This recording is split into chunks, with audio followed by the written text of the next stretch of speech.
বন্ধুরা, welcome to spoken English by Rumen sir.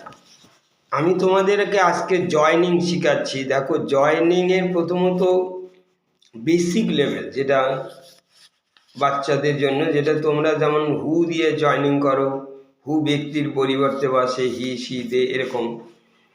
যেমন this is the boy he is a doctor, এই দুটোকে joining করো। This is the boy who is a doctor, হুটা বসলো he এর পরিবর্তে।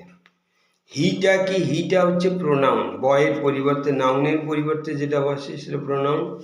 আর হি এর পরিবর্তে হু বসলো, হুটা হচ্ছে রিলেটিভ প্রোনাউন।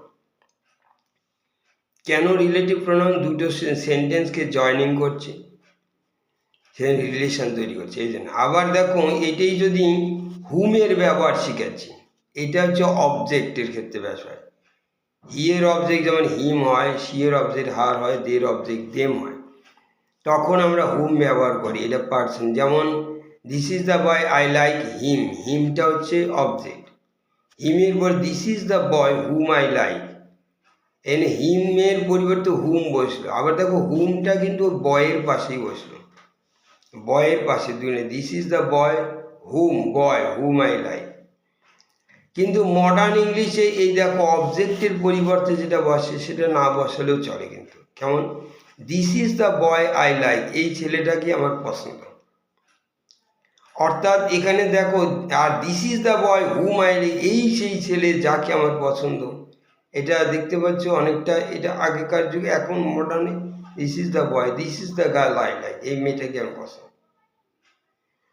এটা সহজ করে দেওয়া। আবার দেখো, হুইজ দিয়ে আমরা থিংস বা অ্যানিম্যালের ক্ষেত্রে ব্যবহার হয়, যেখানে ইট ব্যবহার হয় সেখানে হুইজ ব্যবহার হয়। যেমন this is the pen it is red, this is the pen which is red, ইটের পরিবর্তে হুইচ। ইট, ইট হচ্ছে পেনের পরিবর্তে বস্তু। This is the house which I like it, এটা অবজেক্ট। এখানে দেখো, this is the pen I like it, অবজেক্টের পরিবর্তে হুইচ বসছে। হুইচ সাবজেক্ট অবজেক্ট দুটোই হয়। Is the pen I like it, this is the pen which I like. এখানে দেখো, অবজেক্টের পরিবর্তে আবার বলছি হুইচ না বসলে চলবে। This is the pen I like, এই পেনটি আমার পছন্দ। This is the mobile I like, এই মোবাইলটি আমার পছন্দ, এরকম বলা যায়। তারপরে দেখো, দ্যাটের ব্যবহার। দ্যাট কিন্তু আমরা বলি সব জায়গায় বসে, এটাকে আমরা অলরাউন্ডার বলি। কীরকম? সব কিছুতে। যেমন যেখানে হু বসালে, হুম বসালে, হুইজ বসালে, সব জায়গায় দ্যাট বসে। যেমন দিস ইজ দ্য বয়, তুমি বলে he is a doctor, this is the boy বলেছো হু ইজ এ ডক্টর, তুমি না বলে this is the boy that is a doctor, who এর পরিবর্তে বসলো। This is the boy I like him, this is the boy whom I like না দিয়ে this is the boy that I like, তাও হবে।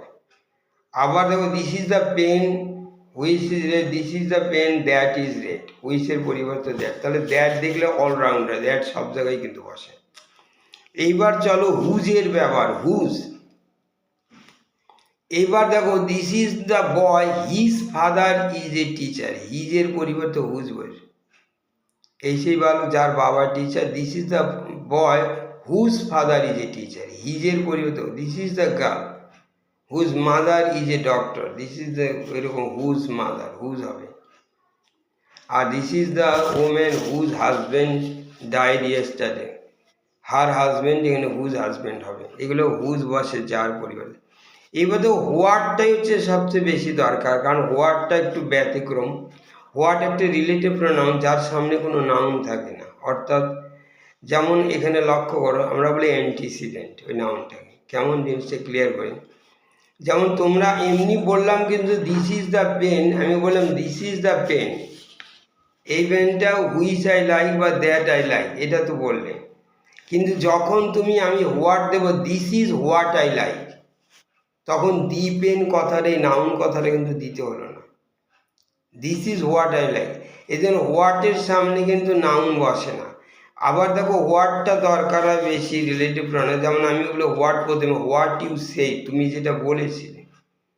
ইজ নট ট্রু, এটা ঠিক না, বা ওয়াজ নট ট্রু, ঠিক ছিল না। What you did, what you have, what you want is not here. What মানে তুমি যা চাও, তুমি যা করেছিলে, তুমি যা বলেছিলে। হোয়াট ইউ, এটা হোয়াট, আমরা তার আগে দেখো কোনো নাউন নেই, কিন্তু নাউন দিলে আবার হুইজ বা দ্যাটে। The thing that you want, ওইটার পরিবর্তে what you want, you understand.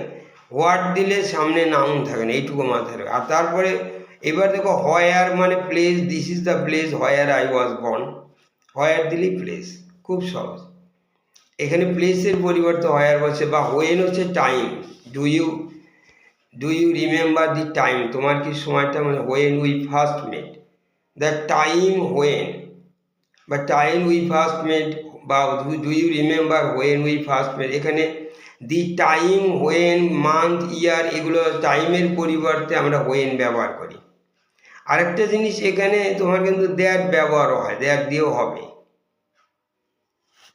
Do you remember the time that we first met, এরকম দ্যাট দিলেও হবে, কোনো অসুবিধা নেই। তারপরে হোয়াই, দেখো হোয়াই হচ্ছে রিজন, রিজন হচ্ছে কারণ, রিজন মানে কারণ, হোয়াই তার জন্য বসে, can you tell me the reason why, the reason why you came late, তুমি দেরি করে গেল কারণটা বলে টেল মি। আবার tell me why you came late, the reason না দিলেও হবে, নাউন না দিলেও চলে। আবার tell me the reason that you come late, why you come late, they tell me why you came late, এটা যে কোনোভাবে তোমাকে বলা যায়। এখানে দেখো আরেকটা আসলে হাউ, হাউ হচ্ছে প্রসেস, অথবা way, show me the way how you did it so quickly, এত তাড়াতাড়ি কীভাবে, can you tell me the way, বা can you tell me how you did, যদিও দি ওয়ে না দিলেও চলে, মডার্ন ইংলিশে এগুলো চেঞ্জ করা হয়, কোনো অসুবিধা নেই। এবার দেখো তোমাদেরকে আমি এমনি তোমরা নর্মাল জয়নিং শিখলে এগুলো তো থাকবেই, তারপরে আমি একটা সেন্টেন্স বলি, তোমাদের অনেক সময় ভুল হয় কেমন ধরনের, যেমন এ boy was crossing the road, একটা বালক রাস্তা বার ছিল, হি ওয়াজ হিপ বাই এ কার, এটাকে যদি জয়নিং করতে দিই আমি দেখি অনেকেই ভুল করে, তোমরা হি এর পরিবর্তে হু বসবে, এটা সত্যি। তাহলে এখানে কিন্তু প্রথমে a boy was crossing the road, তোমরা বলো a boy was crossing the road, who was hit by a car, মানে এখানে দেখো যদি রোডের পাশে হু বসাও তখন মনে হবে যে একটা বালক রাস্তা পার হচ্ছিল, রাস্তাটি যিনি গাড়ি দ্বারা ধাক্কা খেলেন, the road who was hit by a car, রাস্তাটি ধাক্কা খেয়েছে, এখানে বালকটা খায়নি। কিন্তু নিয়ম হচ্ছে যে হুটা বালকের পাশে বসবে। আবার দেখো প্রথমবার এ বয় বলবে, কিন্তু পরের বার দি বয় বলতে হবে। A boy was crossing the road, এবার বলো the boy who was crossing the road, যে বালকটা রাস্তা পার হচ্ছিল, the boy who was crossing the road was hit by a car, এইরকম। আবার সিমিলারলি আমি দেখি অনেক সময় যদি বলি tea is grown in Darjeeling, tea দার্জিলিংয়ে জন্মে, ইট ইজ ভেরি কস্টলি, ওটা অনেকে বলে কি টি ইজ গ্রোন ইন দার্জিলিংয়ে জন্মে, হুইচ ইজ ভেরি কস্টলি, মানে দার্জিলিংটা কস্টলি, দার্জিলিং হুইচ ইজ, কিন্তু হবে না, এটা রং ইংলিশ। এই জয়নিংটা হবে কি tea which is grown in Darjeeling, tea এর পাশে তোমাকে হুইচ লাগাতে হবে, অর্থাৎ রিলেটিভ প্রোনাউন কিন্তু নাউনের সাথে বসে, এটা মাথায় রাখতে হবে, কিন্তু এটা ভুল সবাই করে। দ্য টি এখানে tea which is grown in Darjeeling is costly, এটা রাইট ইংলিশ। এইবার তোমাকে আমি আরেকটা জিনিস শিখাই, আমি 3টে জেনারেশনের ইংলিশ শিখাবো। এখানে আমি বলি দাদুর ইংলিশ, বাবার ইংলিশ, তোমার ইংলিশ। দেখো জয়নিং আমি 3 রকম করছি, একই সেন্টেন্স। যেমন you gave me a pen, তুমি একটা পেন দিয়েছিলে আমাকে, আই হ্যাভ লস্ট ইট, আমি এটা হারিয়ে ফেলেছি, এই দুটো সেন্টেন্সকে আমি জয়েন করি। ইট মানে কিন্তু হুইচ বা দ্যাট, তাহলে you gave me a pen which I have lost, ইটের পরে তো হুইচ বসলে, এইটা কিন্তু দাদুর ইংলিশ, দাদুরা এইভাবে হতো, এটাও রাইট, এখনও right. You gave me a pen which I have lost it, ইটের পরে তো হুইচ বসলে, এটা হচ্ছে দাদুর ইংলিশ। কিন্তু এইটা যদি তোমার বাবার যুগে, তখন দেখবে এটা কী করছে, ওই সেকেন্ড সেন্টেন্স থেকে প্রথমে শুরু হবে। আই হ্যাভ লস্ট ইট মানে কি the pen, I have lost the pen which you gave me বা দ্যাট ইউ গেভ মি। আবার দেখো I have lost the pen which you gave me, এই হুইচ দিয়ে বললাম এটা হচ্ছে বাপের যুগের ইংলিশ। কিন্তু এইবার মডার্ন এই হুইচটা না বসালেও চলবে, তোমার যুগ। You I have lost the pen you gave me, এই যে হুইচ দিলাম না, which you gave me, I have lost the pen you gave me. এরকম 3টে জেনারেশন ইংলিশও আমরা এখানে আমি দেখালাম, এভাবেও করা যায়। এরপরে চলো আমি তোমাদেরকে আমি সেন্টেন্স 3 রকমের সেন্টেন্স এইটা বলতে চাচ্ছি। যেমন তোমরা জানো very very important, simple complex compound. এখানে সিম্পল কমপ্লেক্স কম্পাউন্ড 3 রকমের সেন্টেন্স হয় অ্যাকর্ডিং টু স্ট্রাকচার, গঠন অনুযায়ী। সেটা কীরকম? সিম্পল মানে যেমন Ram is a good boy, Ram is a good boy, এটা সিম্পল সেন্টেন্স। আবার কমপ্লেক্স একই জিনিস, Ram is a boy who is good.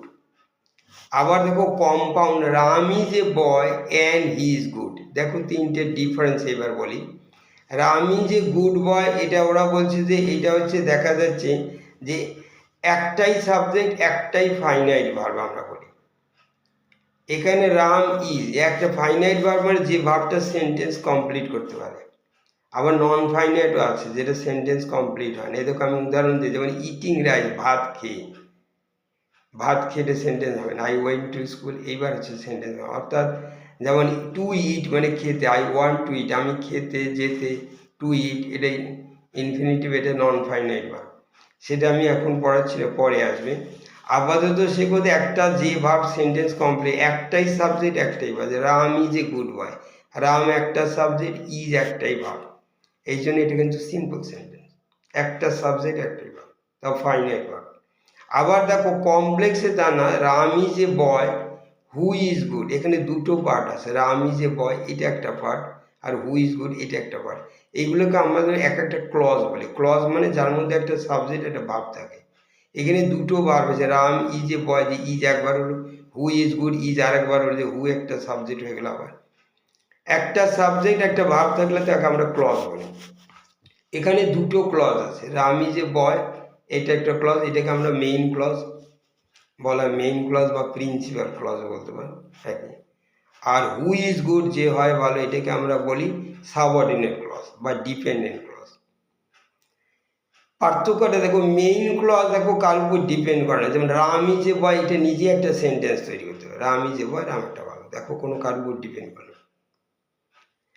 আর দেখো হু ইজ গুড, এটা যদি আলাদা বলতাম যে হয় ভালো, দেখো এইটা যদি আমি কাউকে হু ইজ গুড যে হয় ভালো, এটা কি কোনো সেন্টেন্স হয়েছে? হয়নি। এটা নির্ভর করছে আমি যে গুড বয় তার উপরে, অর্থাৎ মেইন ক্লজ বা প্রিন্সিপাল ক্লজের উপরে যে ক্লজ নির্ভর করে তাকে আমরা বলতেছি কিন্তু সাবঅর্ডিনেট ক্লজ বা ডিপেন্ডেন্ট ক্লজ, কারণ এইটা ওইটার উপর নির্ভর করছে। এই জন্য হু ইজ গুড এই ক্লজটা রাম ইজ এ গুড বয়ের উপর। এই জন্য দেখো তাহলে কমপ্লেক্স সেন্টেন্স কী হয়, একটা মেইন ক্লজ থাকবে আর সাথে দুটো বা তিনটা সাবঅর্ডিনেট ক্লজ থাকতে পারে। সাবঅর্ডিনেট ক্লজ একটা থাকতে পারে, বেশিও থাকতে পারে। এইবার ধরো কম্পাউন্ড সেন্টেন্স হচ্ছে খুব সহজ। কম্পাউন্ড দুটো আলাদা ক্লজ, যেটা দুটোই ইন্ডিপেন্ডেন্ট, কার উপর ডিপেন্ড করে না। যেমন রাম ইজ এ বয় এটা নিজে একটা সেন্টেন্স তৈরি করতে পারে, তবে ফুল স্টপ দিয়ে হি ইজ গুড এটা আর একটা সেন্টেন্স। কিন্তু এই দুইটাকে যখন অ্যান্ড দিয়ে জয়েনিং করছি, Ram is a boy and he is good, দেখতে পাচ্ছি এইবার কিন্তু আমরা এটা বলছি Ram is a boy and he is good, এইটাকে আমরা বলছি কম্পাউন্ড সেন্টেন্স। ঠিক আছে? তাহলে এইরকমভাবে অ্যান্ড দিয়ে আমরা দুটো ইন্ডিপেন্ডেন্ট ক্লজ যোগ করলে তাকে আমরা বলতেছি কম্পাউন্ড সেন্টেন্স।